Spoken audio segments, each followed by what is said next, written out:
বাংলাদেশের অনুকরণে ভারতের পশ্চিমবঙ্গের মুখ্যমন্ত্রী মমতার পদত্যাগ দাবিতে সরব বিরোধী রাজনীতিকরা। যাতে যুক্ত হয়েছে শিক্ষার্থীদের একটি অংশ। মমতাকে পদত্যাগের জন্য আলটিমেটামও দিয়েছে তারা। কলকাতা থেকে শুভজিৎ পুতুতুন্ডুর তথ্য এবং ছবিতে ডেস্ক রিপোর্ট।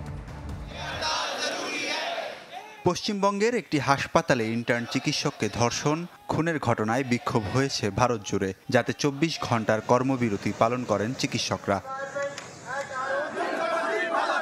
মঙ্গলবার পশ্চিমবঙ্গের কলকাতায় সল্টলেক সহ বিধাননগরের রাজ্য স্বাস্থ্য দপ্তরে বিক্ষোভ দেখান বিজেপির ছাত্র সংগঠন অখিল ভারতীয় বিদ্যার্থী পরিষদের নেতাকর্মীরা। কলকাতার পুলিশ কমিশনার বিনীত গোয়েল ও আরজিকর হাসপাতালের অধ্যাপক সন্দীপ ঘোষকে গ্রেপ্তারের দাবি জানান তারা। তাদের ছত্রভঙ্গ করতে লাঠিচার্জ করে পুলিশ। আমাদের একটাই দাবি, ব্যর্থতম মুখ্যমন্ত্রী, ব্যর্থতম স্বরাষ্ট্রমন্ত্রী এবং স্বাস্থ্যমন্ত্রী তিনটাই মমতা ব্যানার্জি। এই মমতা ব্যানার্জির আমরা পদত্যাগ আগে চাইছি। আমাদের হুঁশ আছে বলি আমরা মানুষ। এর সলিউশন একটাই, দফা এক, দাবি এক, মুখ্যমন্ত্রীর পদত্যাগ। এর কোনো বিকল্প নেই। পুলিশের সাথে বিক্ষোভকারীদের সংঘর্ষ হয় ধর্মতলাতেও। মুখ্যমন্ত্রী মমতার পদত্যাগ দাবিতে প্রতিবাদ মিছিল করেছে ইন্ডিয়ান সেকুলার ফ্রন্ট ISF। পরে মমতাকে 26 আগস্টের মধ্যে পদত্যাগের আলটিমেটাম দিয়েছে ছাত্র সমাজের ব্যানারে শিক্ষার্থীদের একটি অংশ। এটি না মানলে 27 আগস্ট পশ্চিমবঙ্গ রাজ্য সরকারের সচিবালয় নবান্ন চলো কর্মসূচি দিয়েছে তারা। বুধবার প্রতিবাদ মিছিলের ডাক দিয়েছেন ভারতীয় ক্রিকেট দলের সাবেক অধিনায়ক সৌরভ গাঙ্গুলি। আর বেহালায় প্রতিবাদ মিছিল করবেন তার স্ত্রী ডোনা গাঙ্গুলি।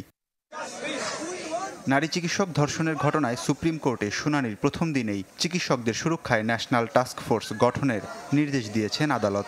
সেই সাথে 3 দিনের মধ্যে প্রতিবেদন দাখিলেরও নির্দেশ দেওয়া হয়। Desk report, channel 24।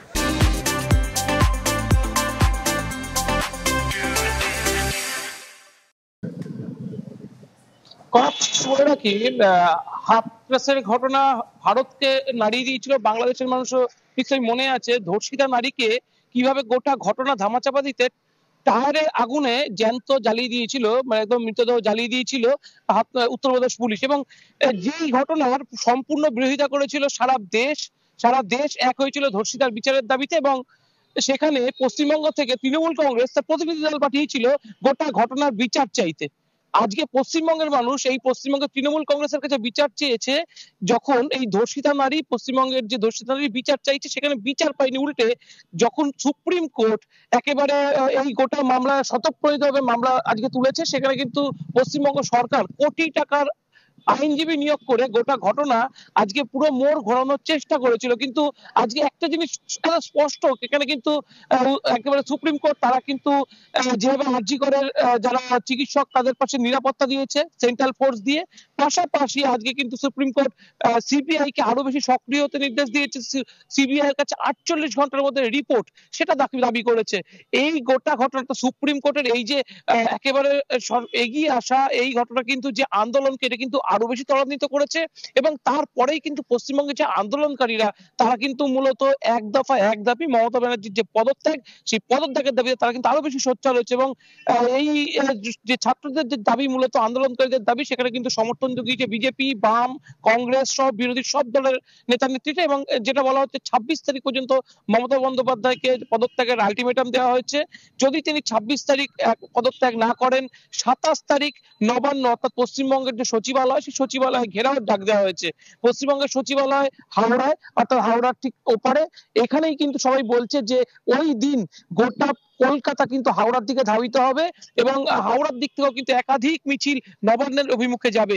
পুলিশ প্রশাসন কতটা করা হবে সেটা কিন্তু সেই সময়ের দিকে তাকিয়ে থাকার বিষয়। যদিও তৃণমূল কংগ্রেস বলছে পুলিশ কোনোভাবেই বিরোধীদের উস্কানিতে পা দেবে না, তারা গুলি চালানোর যে পদ্ধতি, যে বিরোধীরা মনে করছে গুলি চালাবে পুলিশ, সেই রকম কোনো প্ররোচনায় তারা কিন্তু পুলিশ পা দেবে না।